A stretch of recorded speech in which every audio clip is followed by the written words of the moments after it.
由于台风是一个逆时针的环流，所以在北部地区受到了整个都偏东北到北风的影响，在雪山山脉一带也开始有明显的累积雨量出现。此外，到了台湾海峡这一侧，台风因为开始逐渐转西北风，所以在我们的南部地区，尤其是南部山区跟屏东，也有显著大量的降雨出现。提醒大家，风还是会非常的强。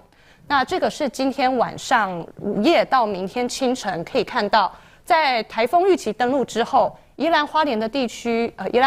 的风力会稍微减小，可是其他各地的风力仍然会明显的维持。而预计到明天的上半天这段时间，风势虽然会逐渐减小一些，但还是会有9到10级的强阵风，而且沿海地区风力还是会比较大。目前台风的中心已经离台湾非常的接近，在未来几个小时有可能会登陆台湾的陆地。那未来在晚间这段时间，台风登陆之后，将有机会穿越我们的北台湾的陆地，预计会在明天的清晨左右进入台湾海峡，而继续往福建的沿海移动。